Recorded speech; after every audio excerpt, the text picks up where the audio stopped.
mandat kerohanian. Saudara-saudara, mengapa manusia dicipta? Manusia dicipta untuk menjadi reflektor.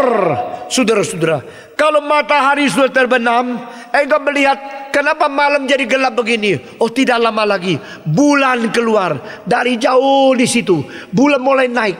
Waktu bulan naik, waktu bulan purnama, engkau melihat, oh bagus juga. Karena cahayanya meskipun tidak sejelas seperti matahari, paling sedikit memberikan pengarahan di mana saya harus berjalan.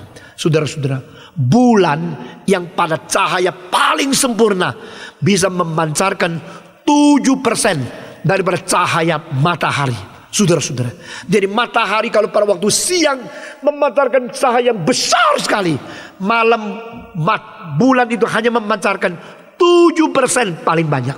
Nah, saudara-saudara, bulan mempunyai kemungkinan merefleksikan cahaya dari matahari.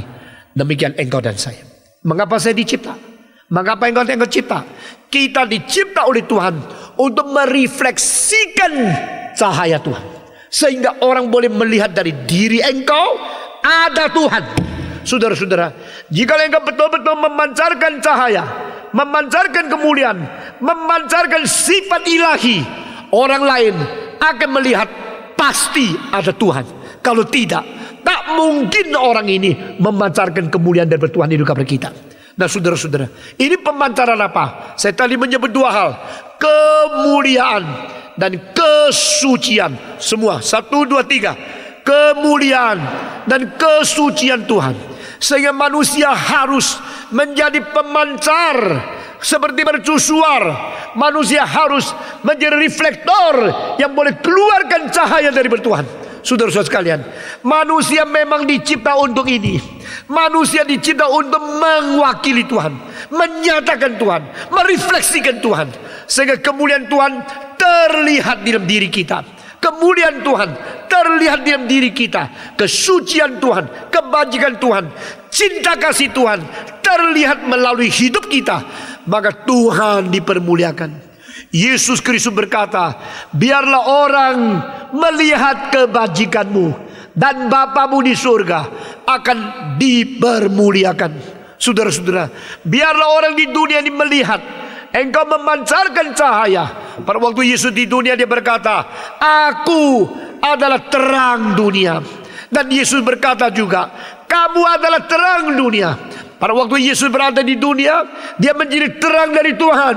Setelah dia naik ke surga, dia memberikan kekuatan kepada engkau dan saya, memberikan mandat kepada engkau dan saya. Kita menjadi terang untuk menerangi orang lain. Saudara-saudara, saya mau lihat, saya mau tanya, orang lain melihat apa dari kita? Melihat dari kita kebencian, kedengkian, kelikuan, kelicikan, kepalsuan, kemunafikan, kepura-puraan, atau orang melihat cinta kasih, kesungguhan, kesucian, kebajikan, keadilan melalui tingkah laku dan hidup kita sehari-hari. Saudara-saudara, ini adalah hal yang kedua. Manusia dicipta oleh Tuhan. Tujuan kedua yaitu memancarkan kemuliaan Tuhan, memancarkan kesucian daripada Tuhan. Ini kedua. Saudara-saudara, ketiga, Tuhan mencipta manusia untuk apa? Tujuan yang ketiga di dalam Alkitab dikatakan apa? Alkitab berkata kepada kita bahwa Tuhan mencipta manusia menjadi wadah. Wadah apa? Wadah untuk menerima anugerah dari Tuhan. Saudara-saudara, wadah ini bisa menerima anugerah dari Tuhan seperti satu gelas. Gelas ini boleh mengisi air. Air ini boleh mengisi gelas yang kosong. Dari bawah makin naik ke atas, makin penuh. Sudah penuh sampai di atas. Bagaimana? Dia bisa luber, dia bisa penuh, dan bisa bagi ke orang lain. Nah, ini adalah tujuan ketiga. Manusia berbeda dengan semua makhluk, karena makhluk tidak mungkin diisi apa-apa lagi ke dalam otaknya. Makhluk tidak bisa diisi apa-apa lagi ke dalam hatinya. Mereka hanya mempunyai data bank yang demikian kecil, hanya menyangkut hal-hal bersangkut paut dengan insting daya dasar. Dia hidup, dia perlu makan, dia perlu seks. Inilah dua hal dua impuls yang mendorong binatang-binatang itu hidup terus. Saudara-saudara, mereka hidup untuk apa? Cari makan.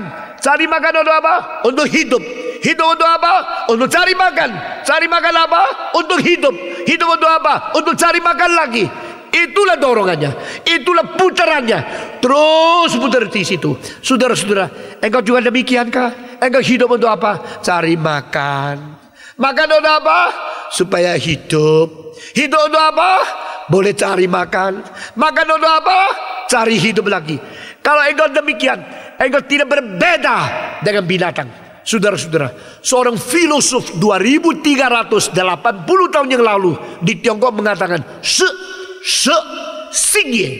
food and sex are both the most basic impulse of the life. Dia mengatakan makan dan seks ini adalah dua keinginan terbesar, dua kebutuhan terbesar, dan itu sebenarnya sama dengan binatang.